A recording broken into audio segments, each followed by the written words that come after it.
안녕하세요. 이혼에 성공하고 혼자 살고 있는 평범한 싱글맘이에요. 사람 욕심이라는 게 끝이 없다는 말 들어보셨나요? 어릴 때부터 할머니께 그런 말을 종종 듣고는 했어요. 할머니께서는 그런 인간들하고는 아예 상종을 하지 않아야 사는 게 편해진다고 하시더군요. 하지만 살면서 그처럼 욕심 많은 인간을 만나본 적이 없어서 그런지 그 말을 얼마 전까지는 실감하지 못했었죠. 그리고 이혼을 하면서 그런 인간의 바닥까지 본 것 같은 기분이 들었고 이렇게 사연글을 쓰게 됐네요. 저는 부동산을 가진 아버지의 외동딸로 태어났고 커서는 아버지의 부동산을 관리하는 일을 시작했어요. 남편은 우연히 만났지만 여러모로 대화가 통해서 결혼을 하게 됐고요. 남편은 연애 시절엔 굉장히 잘해줬지만 결혼하면 남의 편이라는 말이 맞긴 하더군요. 모든 일에 자기 부모님을 최우선으로 두길 바라더라고요. 그 마음을 이해하지 못하는 건 아니에요. 사람 마음이야 다 비슷하잖아요. 아마 저도 마찬가지일 거고요. 그때와 같은 일이 벌어진다면 저 역시 저희 부모님을 최우선으로 두고 싶을 테니까요. 무슨 일이냐고요? 결혼 3년 차에 시부가 암에 걸리셨거든요. 이미 진행되고 있는 상황이었기에 솔직히 상태가 좋은 건 아니었어요. 모두가 침울해하고 있는 그때 시모가 그러더군요. 아가, 내가 너희 시아버지 돌보는 게 너무 힘들구나. 나도 몸이 성한 곳 없는 건 마찬가지고 집에서 내가 기댈 곳도 너뿐이다. 네가 시간 날 때 너희 시아버지 병간호 좀 해주면 안 되겠니? 별거 할 건 없어. 어차피 일은 간병인이 할 테지만 워낙 세상이 흉흉해 믿을 수 없으니 말벗 정도만 해주라는 거야. 솔직히 말하자면 정말로 거절하고 싶은 마음이었어요. 아픈 사람을 돌본 경험도 없는 제가 시부를 간병한다는 건 얼토당토 않은 일이라고 생각했거든요. 그렇지만 고민이 될 수밖에 없었던 이유는 아픈 사람이 그 누구도 아닌 시부였다는 점이었어요.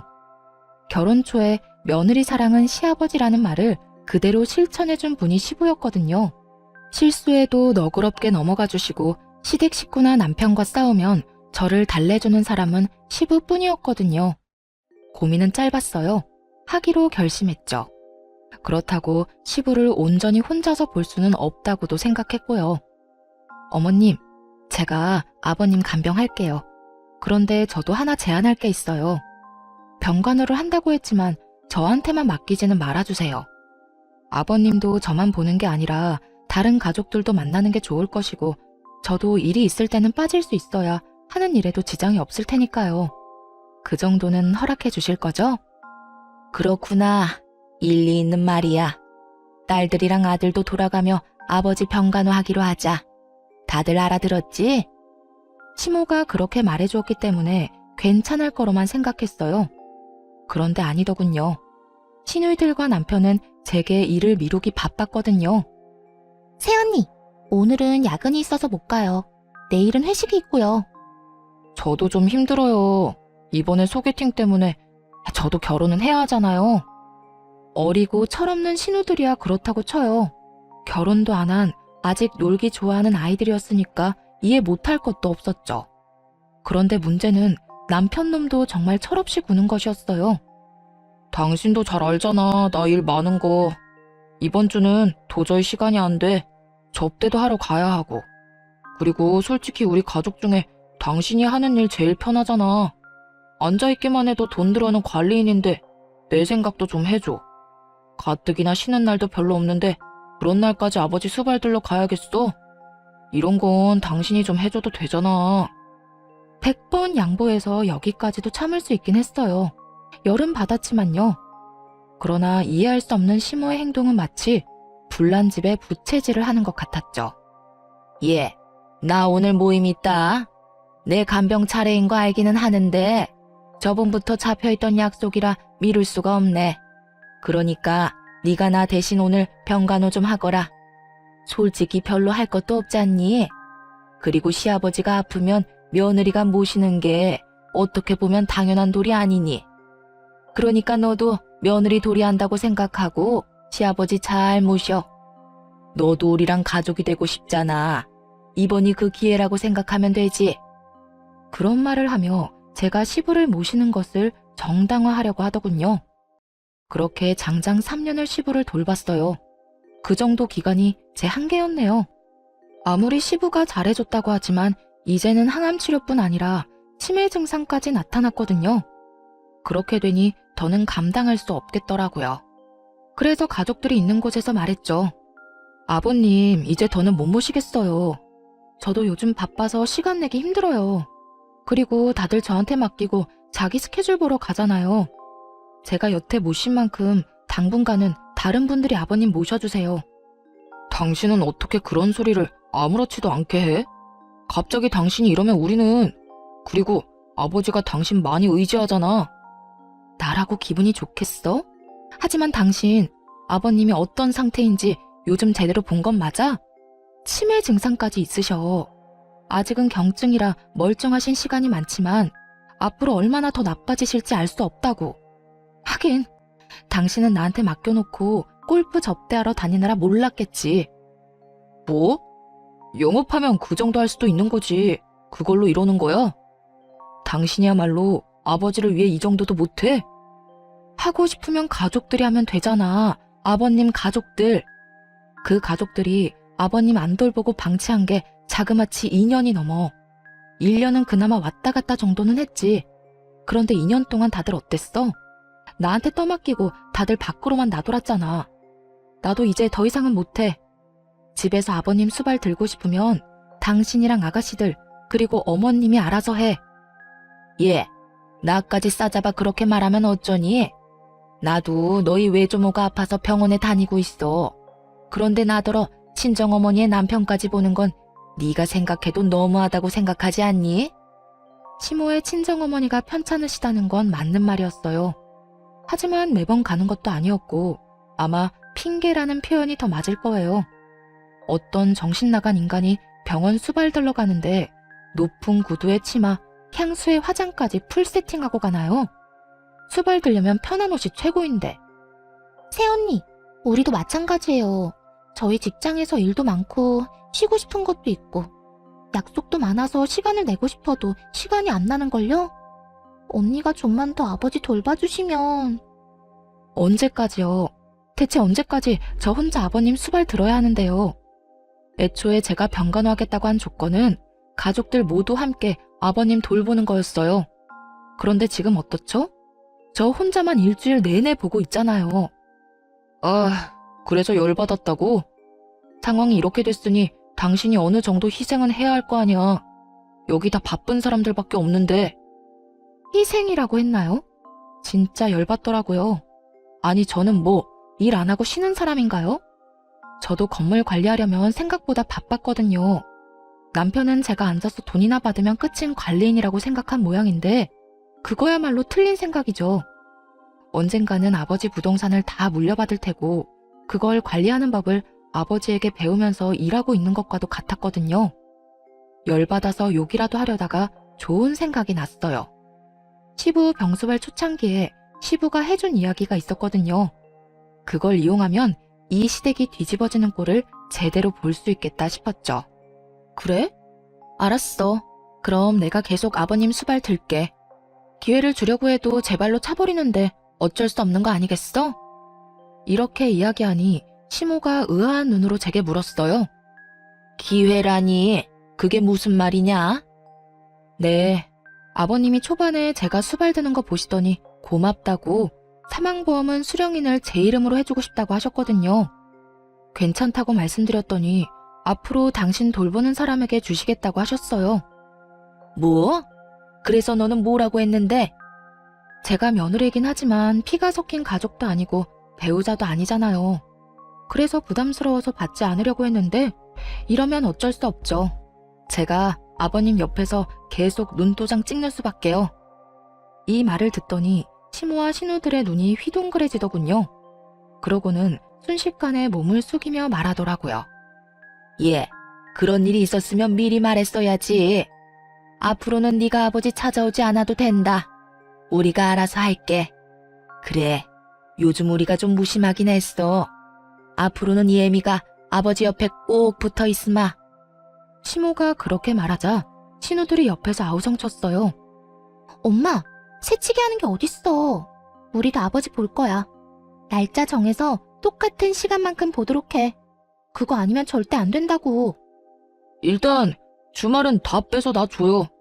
나는 일하느라 바쁘잖아. 어머니랑 동생들은 일도 안 하는데 주말까지 붙어 있을 이유가 어딨어? 그러니까 무조건 주말은 빼줘야 해요. 네 동생들도 평일에는 일하지 않니? 그러니까 주말을 너희 셋이서 나누고 평일에는 내가 너희 아버지한테 가 있으마. 와이프가 있어야 마음이 안정되지. 아무것도 못하고 그저 시키는 대로만 하는 너희들이 가서 도움될 거 하나도 없어. 엄마가 아버지 독점하려고 하는 거죠? 그럼 일 마친 저녁 시간이라도 우리한테 줘요. 우리도 얼굴 도장 찍을 시간이 필요하다고요. 엄마 혼자서 다 차지하려고? 동생들 말이 맞아요. 어머니 혼자 다 차지할 생각이시면 잘 생각하셔야 할 거예요. 저희는 그렇게 못 놔둬요. 저희도 아버지 볼 권리가 있다고요. 남편 놈까지 그 보험금에 넘어가서는 권리를 운운하고 있는 꼴이 너무 웃겼어요. 속으로 진짜 소리내서 웃고 싶은 거 겨우 참고 있었네요. 그렇게 나한테 떠넘기려고 혈안이 됐던 네 사람이 이제는 서로 아버지 보겠다고 말다툼하는 것 자체가요. 사실 시부가 보험금 수령인 이야기를 한 건 맞아요. 하지만 해준다고 못바가 말씀하신 건 아니었죠. 게다가 중요하게 한 이야기도 아니었고 정말 딱 한 번 초반에 스치듯이 말하고 지나갔을 뿐이었어요. 하지만 그런 대화가 있었다는 것만으로도 네 사람이서 박 터지게 머리 쓰며 싸우더라고요. 서로 시부를 돌보겠다고 하는데 아우, 속에 막힌 돌덩이가 쑥 내려가는 기분이랄까요? 그렇게 수발드는 모임에서 드디어 한 발 빠지게 됐죠. 돈 앞에 장사 없다는 걸 깨닫게 되었네요. 그리고 이 시댁 인간들이 얼마나 돈에 환장하는지도 이때 알았고요. 그 이후로는 시부를 보러 간 적이 없네요. 문병 정도로 짧은 시간 다녀온 적은 있어도 제가 갈 때마다 시댁 식구들의 견제가 심해지는 통에 오래 있지도 못하고 바로 돌아와야 할 정도였죠. 편했어요. 이제 별다른 문제 없을 거라 생각하며 평온한 하루를 보냈어요. 그런데 제가 애를 낳고 쉬는 동안에도 아버지가 월급을 대신해서 용돈을 꼬박꼬박 챙겨주셨거든요. 그 용돈이 남편 월급보다도 많다는 걸 시모와 신우들이 알게 된 것이 화근이 되었고요. 친정아버지가 저 고생하는 거 보기 싫다고 사위인 남편에게 액수를 오픈해버렸거든요.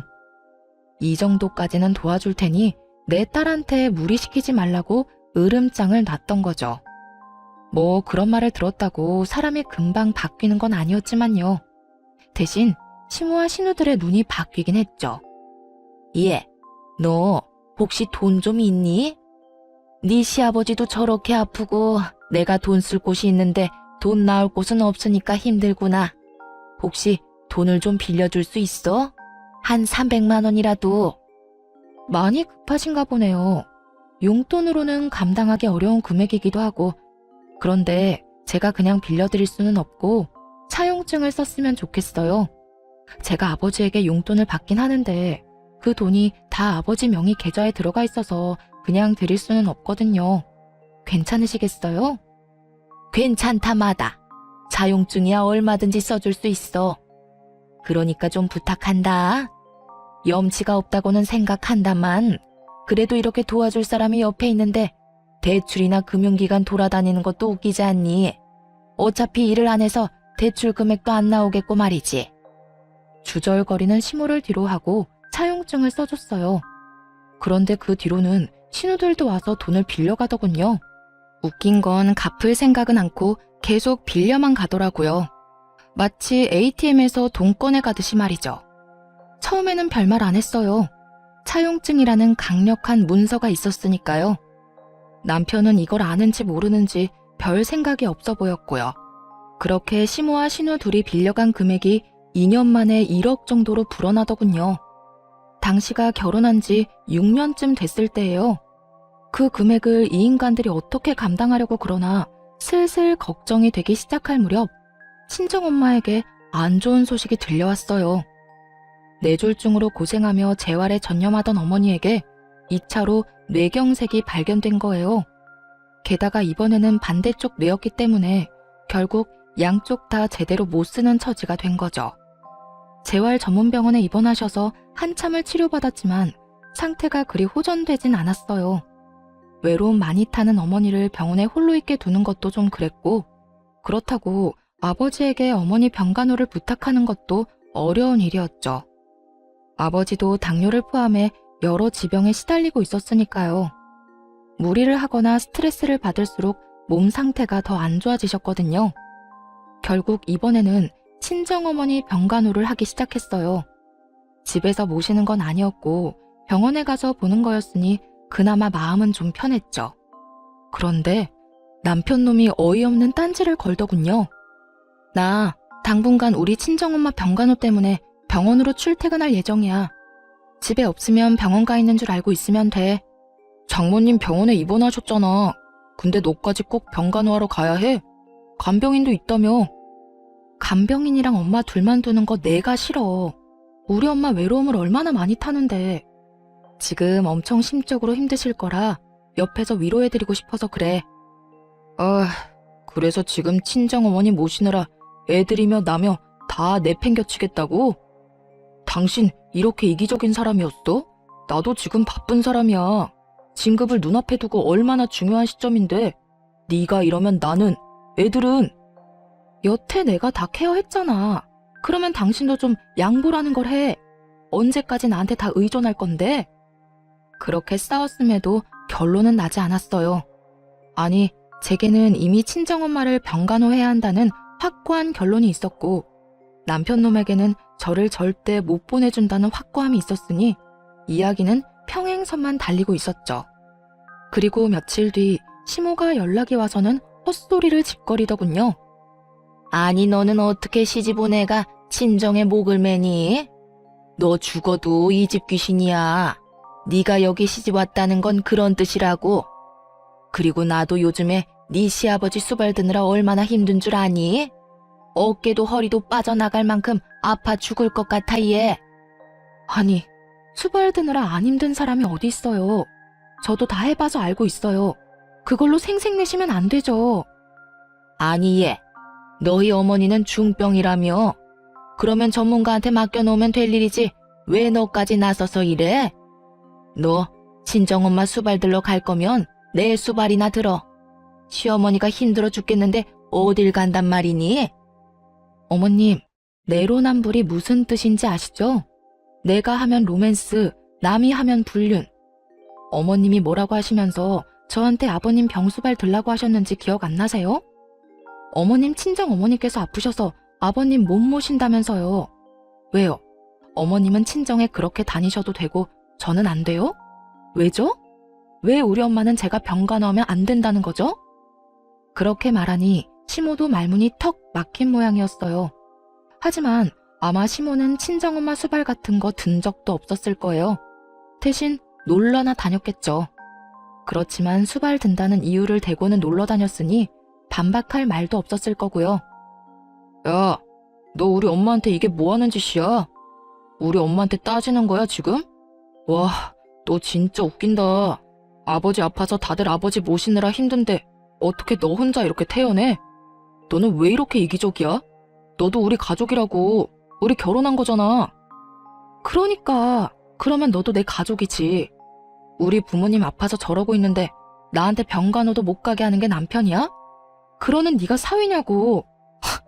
웃기지도 않아? 보험금 탐나서 거기 붙은 인간들이 이제는 나 아버님 얼굴도 못 보게 하는데 태어나지 않을 건 또 뭔데? 뭐? 너 지금 말 다 했어? 넷이서 알아서 잘 모시고 있잖아. 나한테는 기회 줄 생각도 없으면서. 그리고 아버님 돌볼 정도로 건강한 어머님한테 내 수발이 필요하다고 생각해? 두 손 두 발 못 쓰는 우리 엄마는 왜 내 병간호조차 못 받게 하냐고 왜? 내가 친정엄마한테 간다니 그건 싫으니? 싫다는 게 아니잖아. 굳이 네가 장모님을 모실 필요가 있느냐는 거지. 왜? 아버님 수발에 육아 집안일까지 다 네 거 될까봐 걱정이야? 차라리 그런 이야기를 했으면 가사 도우미라도 붙여두겠다고 했을 텐데 너 노선 진짜 잘못 잡았어. 나 묶어두려는 모양인데 그거 완전 꽝이라고. 이기적인 인간? 그거 너 이야기 아니야? 한바탕 화를 내고는 시댁에서 혼자 나왔어요. 있어봐야 좋은 소리 들을 것도 없고 열만 받았을 테죠. 그리고 저 인간들은 지금 자기들이 뭘 잘못하고 있는지도 몰랐어요. 제가 성격도 모르고 있었고요. 저는요, 한 번 아니다 싶으면 영원히 아닌 사람이거든요. 인내심이 많은 것은 착해서가 아니라 한 번 결정하면 인연을 확 끝내버리기 때문에 기회를 여러 번 주는 것이라는 걸 저것들이 모르고 있었다는 거죠. 그래서 이참에 끝을 내주기로 했어요. 그 길로 친정엄마가 입원한 병원으로 갔고 외박계를 신청했죠. 이미 급성기는 지나셔서 외출 정도는 가능한 상태였지만 혹시나 모르니 능력 있는 간병인까지 한 명 고용해서 집으로 모셨어요. 그리고 안방에 친정엄마를 모시고 방에 있던 남편 물건은 모조리 작은 방으로 다 던져버렸네요. 저녁에 남편이 집에 오더니 그 상황을 보고 경악을 금치 못하더군요. 그러면서 저를 작은 방으로 끌고 오더니 문을 닫고 한바탕 소리를 질러댔어요. 당신 설마 장모님 여기까지 모셔온 거야? 도대체 무슨 생각인데 왜 이렇게까지 해? 병원 가지 말라고 한 게 그렇게 화날 일이었어? 그래서 나 보란 듯이 이런 짓 한 거야? 내 집에 내 어머니 모시는데 당신이 왜 난리야? 그리고 우리 엄마면 네 엄마도 되는 거 아니야? 언제는 가족이 되는 게 그런 거라며. 그런 이유로 나한테 아버님 수발 들도록 맡겨놓고 이제 와서 우리 엄마는 안 된다? 걱정 마. 너한테 병간호하라고 안 할 테니까. 하더라도 내가 해. 그런 문제가 아니잖아. 어머님이 여기 와 있으면 내가 불편해. 내가 편하게 쉴 수가 없다고. 당신 진짜 나 화내는 거 보려고 이러는 거야? 내가 당신한테 화 좀 냈다고? 이거 보복성이지? 보기 싫으면 네가 나가면 되지. 나 안 나가. 당신이 나가서 살던 뭘 하던. 그러니까 나는 내 할 일 하고 당신은 당신 할 일 하면 되는 간단한 상황이라는 거지. 와, 내가 이 집 주인인데 왜 내가 나가는 건데? 나는 못 나가. 만약 나 쫓아내면 우리 이혼하는 거야. 나 이런 식으로는 못 산다고. 당신 돈 많다고 눈에 뵈는 게 없나 본데 이건 분명히 당신한테 유책 사유가 있는 거거든? 유책 사유? 웃기고 있네. 야, 네가 한 짓을 생각해봐. 네가 한 짓이 내가 한 짓보다 더하면 더했지 덜하진 않을걸? 그래, 너 맘대로 해. 이혼을 하자면 하고. 근데 미리 말하는데 난 이혼함과 동시에 모든 걸 원상태로 돌릴 거야. 그거 잘 알고 하라고. 무슨 뜻인지 제대로 이해를 한 건지는 모르겠지만 그렇다고 더 자세히 가르쳐줄 생각도 없었어요. 자기가 알아서 하겠죠. 남편 놈은 진짜로 열이 받았는지 변호사를 통해 이혼 소송을 진행하겠다는 연락이 왔더라고요. 내심 재산 분할하면 이 집에 대한 권리며 여러 가지를 자기한테 유리하게 진행할 수 있을 거라 생각한 모양인데 어림없죠. 저도 그냥 당하고만 있을 사람은 아니었거든요. 소장을 받은 그날 변호사를 고용해 본격적인 이혼 소송을 진행하기로 했어요. 그리고 그날 저녁 집으로 들어온 남편에게 말했죠. 오늘 짐 싸서 나가. 미쳤어? 여기 내 집이야. 내가 이 집 살 때 5천만 원 낸 건 기억도 안 나나 봐. 집값에 비해 워낙 작은 금액이라 기억도 안 났지만 웃으며 말했죠. 그거? 그 5천만 원 가지고 지금 집에 대한 소유권을 주장하려는 거야? 근데 어쩌나? 내가 그렇게 인정해주고 싶어도 일단 계산이 끝나지 않으면 인정해줄 수가 없거든. 그 말과 동시에 시모와 신우가 빌려간 돈에 대한 차용증을 남편 앞에 뿌려줬어요. 바닥에 떨어지는 서류들을 보며 남편 놈은 처음에는 이게 뭔가 하고 쳐다보더군요. 그리고 이내 그것이 차용증이라는 걸 알아보더라고요. 그리고 그 돈을 빌린 사람이 자신의 어머니와 두 동생들이라는 것도 알게 됐죠. 그거 당신 어머님이랑 당신 동생들이 나한테 빌린 돈이야. 아니, 따지면 우리 아버지 통장에서 빌려간 돈이지. 금액 다 합쳐보면 1억 넘으니까 이 돈 지금 당장 상환할 거 아니면 지금 이 집에서 나가야 할 건 너야. 그게 무슨 말이야? 난 이 집에서 못 나가. 아니, 안 나가. 내가 이 집 살 때 5천만 원 분명히 해왔다고. 그만큼은 나도 이 집에 있을 권리가 있지. 네가 뭔데 나가라 말아야? 그리고 이건 내가 빌린 게 아니라 우리 가족들이 빌린 거잖아. 내가 그걸 갚아야 될 이유가 있어? 당연히 있지. 이거 받아갈 때 계좌가 네 명의 계좌였거든? 어머님이 쓰시는 계좌, 그리고 이거 기한이 언제까지인지는 알아? 우리가 혹시라도 갈라서거나 이혼하게 될 경우에는 즉시 상환이라고 적혀 있어. 너와 내 결혼이 이 차용증에선 가장 중요한 거라고. 뭐? 그게 지금 무슨, 너 그것까지 생각하고 빌려준 거야? 와, 너 진짜 무서운 애다. 어떻게 사람이 그렇게 계산적이니? 그건 너겠지. 지금 자기소개해? 하긴 너야 너희 집이 망하든 말든 뭔 상관이겠어? 넌 너만 잘 살면 되지?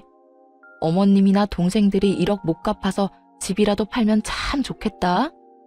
그런데 그렇게 되면 너한테 같이 살자고 하지 않을까? 뭐? 너 진짜 그렇게까지 해야겠어? 그렇게까지 해서 돈 받아낼 생각인 거야? 당연한 거 아니야? 이혼하면 나 그 돈 다 회수할 건데 만약 못 돌려줄 거면 이 집이라도 나한테 줘야 원금이라도 줄 거 아니야. 아니면 이 집에 대한 5천만 원 주장하고 1억을 다 갚으려고? 난 뭐 그것도 괜찮아. 1억이 어디서 나오느냐가 너한테 문제지 나한테 문제겠어? 남편 놈은 얼굴이 시뻘개져서는 이게 도대체 무슨 말이냐며 난리를 치더군요. 남편 놈이 화를 내거나 말거나 짜증을 내거나 말거나 남편 짐부터 다 꺼냈어요. 그리고 거실에 차곡차곡, 아니 내팽개쳤죠. 남편은 그런 건 관심도 없는지 차용증부터 확인하더군요. 그게 진짜인지 확인하고 싶었던 모양이에요. 아니 그런데 설마 가짜를 들이밀었겠어요? 물론 원본이 아니라 사본이긴 했죠. 원본을 보여줬다가 무슨 일이 일어날 줄 모르니까요. 남편 놈은 거기에 찍힌 시모와 신우의 도장, 그리고 사인까지 확인한 뒤에야 정말로 당황하기 시작하더군요. 그러더니 황급히 주머니를 뒤져 시모에게 전화를 걸더라고요. 엄마 왜 우리 와이프한테 돈을 빌렸어? 그것도 다 합쳐보니까 1억이나 되잖아. 1억?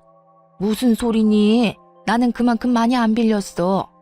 내가 빌린 건 한 3천만 원인가 4천만 원인가 그 정도밖에 안 되는데 무슨 1억이니?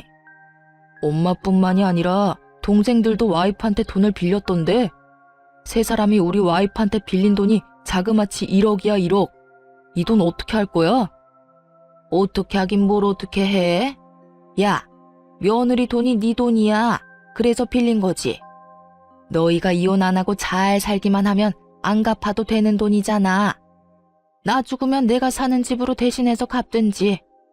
어차피 이거 다 너한테 유산으로 내려갈 거잖니. 엄마는 그렇게 어렵게 생각 안 해. 왜? 네 마누라가 그 돈 갚으래? 아 진짜 엄마는 내 인생에 도움이 하나도 안 돼. 그렇게 돈을 빌리면 어떡하냐고. 동생들도 마찬가지야. 엄마가 돈 빌리니까 동생들도 돈 빌렸겠지. 그럴 땐 엄마가 따끔하게 얘기해야 되는 거 아니야? 왜 남의 돈을 자기 돈처럼 빌렸어?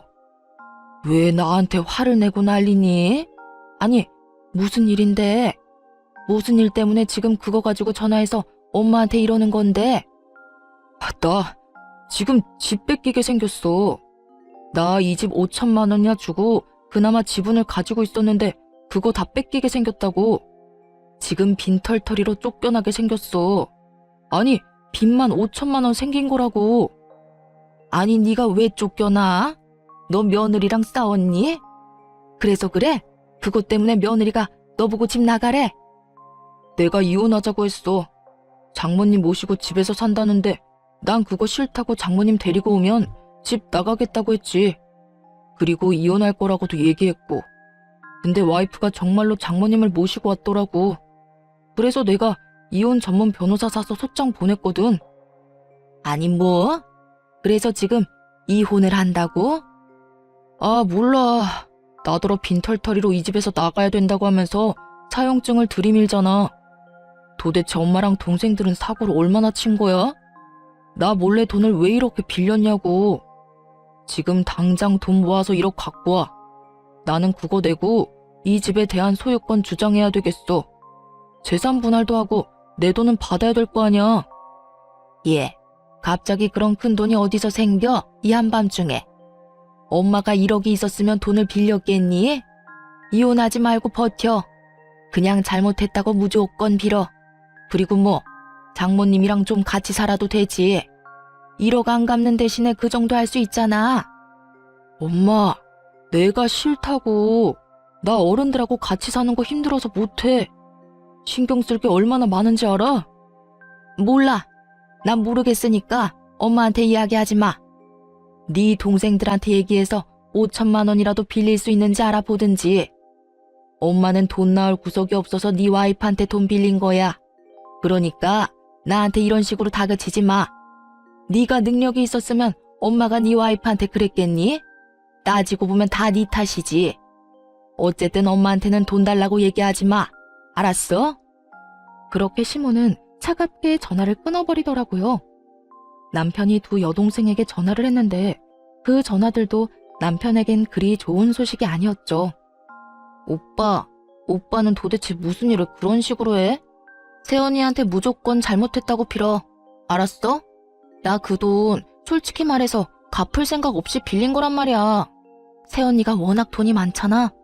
그래서 빌린 건데 오빠야말로 이렇게 사고를 치면 어떡해. 야, 넌 나한테 할 말이 그거밖에 없어? 넌 뭔데 내 와이프한테 돈을 왜 빌린 건데. 당장 돈 다 갖고 와.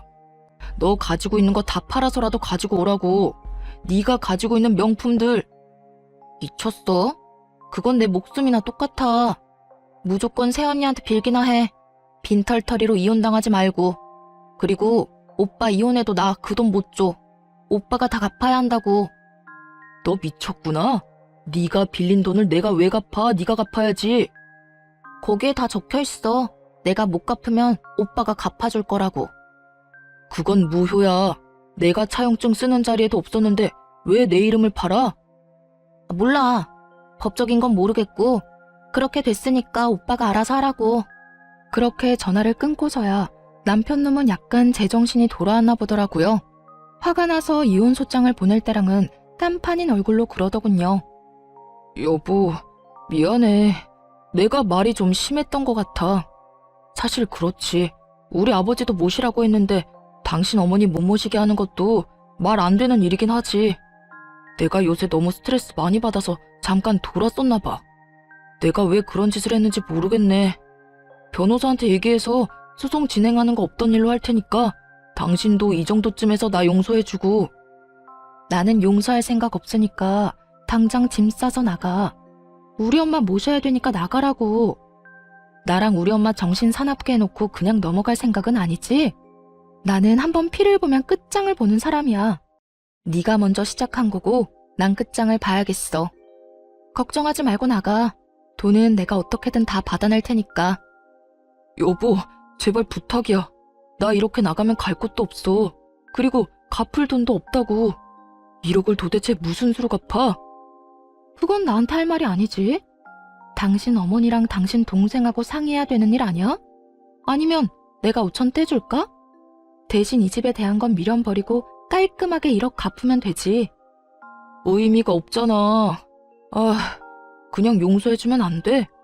내가 그냥 잠깐 정신 나갔다고 생각하고 앞으로 당신한테 바짝 엎드려서 살게. 이렇게 빌게, 제발. 빌 거 없고 그냥 나가기만 하면 돼.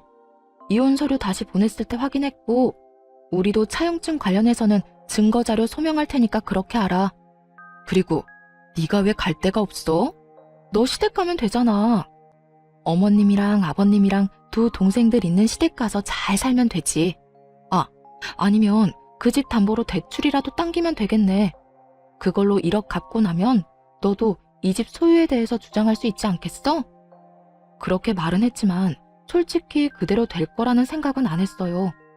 시모가 돈이 없다고 절 찾아왔을 때 다른 곳에 연락을 안 해보고 왔을 리가 없잖아요. 분명히 은행이며 대출이며 다 알아보고 왔을 거예요. 시부가 지금 병상에 있으니 시가에 대한 권한을 가지고 있는 건 와이프인 시모였죠. 시부가 참 마음이 착한 사람이거든요. 말년에 그 집에 시모 이름을 넣어 공동 명의로 해줬다고 하더라고요. 그랬으니 분명 자기 지분에 대한 담보대출에 대해서 최소한 물어는 봤을 가능성이 컸죠. 여보, 진짜 이럴 거야? 우리 같이 산 세월이 있는데 한 번 실수한 거 가지고 이러는 건 아니잖아. 한 번 실수? 너 한 번만 실수한 거 아니거든? 나한테 여러 번 실수했어. 그간 내가 참아준 거고. 내가 왜 참아줬는 줄 알아? 난 한 번 아니라고 생각하는 건 끝장을 봐야 속이 시원한 사람이거든. 그래서 끝까지 참아준 거야. 아니 여보, 내가 정말 미안하다니까. 시끄럽고, 너랑 나는 여기까지가 끝인 거야. 당장 시댁으로 돌아가. 짐은 내가 알아서 다 챙겨줄게. 그러니까 걱정 말고 나가. 결국 남편 놈은 어깨를 축 늘어뜨리고 시댁으로 돌아갔죠. 돌아가는 내내 아마 자기 머리 쥐어 뜯었을 거예요. 섣부르게 이혼소장 날린 거 후회하면서. 하지만 뭐가 달라지겠어요? 지가 이혼소장 안 날렸어도 제가 날렸을 건데요. 그리고 진짜 대환장 파티는 그 다음날 벌어졌죠. 시모와 신우 남편 놈이 모두 찾아와 이런 법이 어딨냐며 난리를 쳤거든요. 얘, 너 이렇게 사람한테 유예기간도 안 주고 이러는 거 아니다. 이런 일이 있으면 미리 얘기를 하고 우리가 대비를 할 수 있도록 했어야지. 어떻게 이렇게 이혼 통보를 하루아침에 할 수가 있어? 이혼은 남편이 먼저 하자고 한 거예요. 제가 먼저 하자고 한 적 없고, 저는 남편이 이혼 변호사 사서 보냈길래 저도 오케이 하고 이혼하기로 결정한 거고요. 제가 통보를 안 한 게 아니라 남편이 어머님한테 얘기를 안 한 거겠죠. 시모는 좌불안석 내내 초조해하는 남편을 째려보더군요. 그러면서 제게 말했어요. 예, 결혼이라는 게 그렇게 쉬운 게 아니고 이혼이라는 것도 그렇게 쉬운 게 아니야.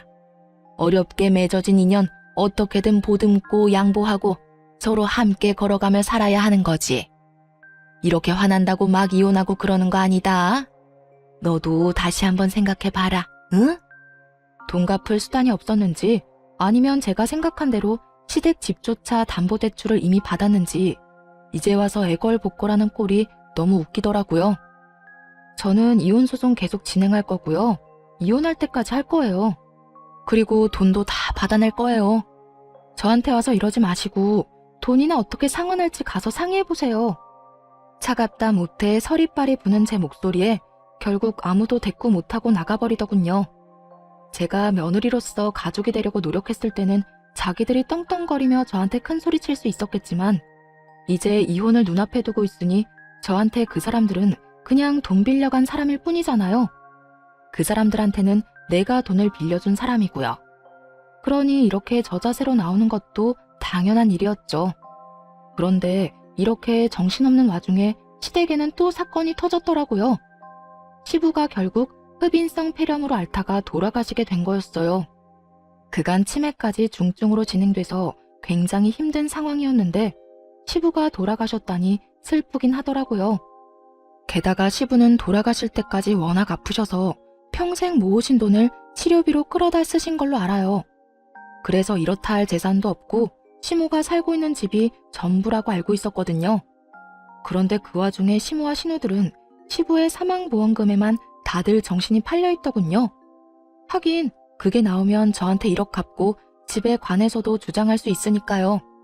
뭐 그렇다 하더라도 저야 위자료를 청구하면 되기에 별로 큰 문제는 되지 않았지만요. 그런데 정말 그들에게 경악스러울 법한 상황이 발생했어요. 저도 이런 상황이 생길 거라고는 꿈에도 상상조차 못했네요. 야, 너 이게 어떻게 된 일이니? 왜 우리 남편 사망보험금 수령인이 너 이름으로 돼 있는 거야? 그 이야기를 듣는데 깜짝 놀랐어요. 시부가 지나가듯 했던 한마디, 그것도 해줄까 싶다라고 지나가는 말로만 들었을 뿐이었거든요. 그런데 정말로 제 이름으로 되어 있었다니. 저도 모르죠. 보험회사에 연락해 보셨어요? 보험사를 이야기하자 시모의 눈에 띄게 당당하던 기색이 줄어들더군요. 뭔가 있다 싶었어요. 설마 시모가 그런 조사도 안 해보고 이렇게 따질 사람은 아니라고 생각했지만 도대체 어떤 상황이길래 갑자기 저러는지 알 수가 없었죠. 말해보세요. 보험회사에서는 뭐라고 하는데요? 대답이 없길래 직접 보험 설계사에 전화를 해서 물어봤어요. 그랬더니 그 설계사가 이렇게 말하더군요. 아유, 며느님이 아버님한테 얼마나 잘했는지 나한테 전화와서는 자기 사망보험 수령인을 며느리로 바꾸고 싶다고 하시더라고요. 그래서 제가 같이 가서 바꾸는 거 도와드렸죠. 그게 언제였는데요? 그때는 치매 진단받기 전이라 아무 문제 없이 처리됐을 거예요. 암 진단받은 지 2달 만에 바꾸신 거라 저도 의아해서 물어봤더니 며느리가 자기 수발 드느라 고생이 많다고 이거 주고 가면 손자에게도 도움이 되지 않겠냐고 하시더라고요. 보험 설계사의 이야기를 듣던 시모가 혀를 차며 말하더군요. 그 인간이 뭘 잘못 먹어도 한참 잘못 먹었지. 병간호하고 2달 만에 수령인을 바꿔? 아니, 돈 많은 며느리 걱정을 왜 해? 돈 없는 우리나 걱정해야지. 아마 아버님은 저희가 이혼할 거라고는 생각 안 했겠죠. 우리가 이렇게 틀어질 거라는 생각도 못 했을 테고요. 그래서 아무 생각 없이 제 앞으로 보험금 수령인을 남긴 것 같아요. 게다가 그건 다른 가족들에게 경고의 메시지이기도 했을 거예요. 너희들이 나를 방치하면 내가 며느리에게 더 잘해준다는 경고. 그런데 문제는 그렇게 해놓고 치매에 걸려버린 거죠. 그래서 보험 수령인에 대한 건 새까맣게 잊고 정신없는 나날을 보내셨던 거고요. 사망보험금은 얼마나 되는데요? 금액은 얼마 안 돼요. 1,000만 원 정도예요. 사망보험금이 1,000만 원밖에 안 된다는 말을 듣고 한숨이 나왔어요. 그 돈으로는 이 사람들 급한 불도 못 끌 거였거든요. 금액을 알고 나니 시모와 신우의 표정이 안 좋아졌어요. 그 1,000만 원을 받아봤자 세 발에 피었으니까요. 시댁집을 팔고 싶어도 지금 네 사람이 다 그 시댁에 살고 있고 담보대출은 이미 받았는데 상속세까지 내야 하니 상황은 더욱 엉망이었을 거예요. 결국 닭 쫓던 개가 지붕 쳐다보는 상황이 되어버렸죠. 내가 이 꼴을 보자고 그 인간 죽을 때까지 똥오줌 받아낸 게 아닌데 왜 고생은 내가 다 하고 돈은 네가 가져가는 거야? 그걸 저한테 물으시면 어떡해요. 아버님한테 여쭤봐야죠. 당신이 우리 아버지 꼬셔서 보험금 수령인 당신 앞으로 해달라고 한 거 아니야? 그 1,000만 원 때문에? 우리 집 돈 많거든? 어이가 없어서. 아니 그리고 어차피 아버님이 이거 주신 것도 금액이 얼마 안 되니까 나한테 남긴 거겠지. 이걸로 애들 학교 보낼 때 보태라고. 난 그렇게 할 생각이니까 다른 할 말 없으면 가보세요. 다 알아보고 왜 여기 와서 난리야? 아, 우리 진짜 완전 망했어. 너 하나 때문에 이게 지금 무슨 꼴이니? 어떻게 책임질 거야? 네가 멋대로 이혼하는 바람에 이렇게 됐잖니? 네가 다 책임지라고? 남자가 돼서 그거 하나 못 참고 이혼을 이야기해? 그러는 엄마는요? 와이프가 장모님 수발 둔다는데 왜 말렸는데요? 엄마가 그거 말리는 바람에 와이프가 더 화난 거잖아요. 그것 때문에 집에 장모님 모시고 온 거고. 거기서 왜 그딴 소리를 했는데요? 세 사람이 악에 받쳐 자기들끼리 치고받고 아주 난리가 났더군요. 결국 아무것도 얻지 못하고 떠나는 그들을 보며 그들이 떠난 후 진짜 박장대소했네요. 와, 진짜 아버님께 감사하더라고요.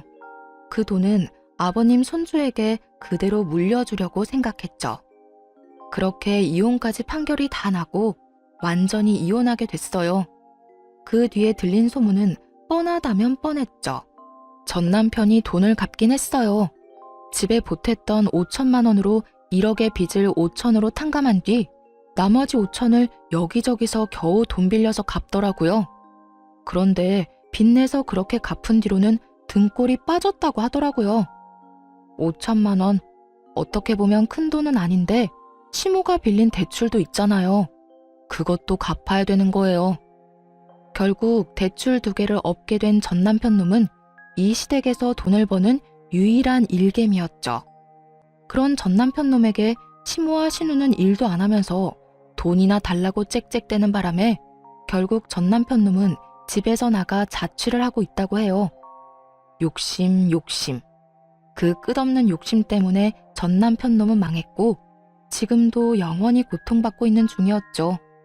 시모와 신우들도 그 죗값을 치르고 있고요. 예전만큼 풍족하게 살고 있지 못하니까요. 저는요, 가끔 우울한 생각이 들거나 기분이 안 좋을 때는 이때의 일들을 떠올리면서 기분 전환을 하곤 해요. 정말 뒤통수를 제대로 친 기분이라 속이 시원했으니까요. 게다가 재미도 있었고요. 어떠셨나요? 여러분에게도 재미있는 이야기가 됐으면 좋겠네요. 모두들 행복한 시간 보내세요.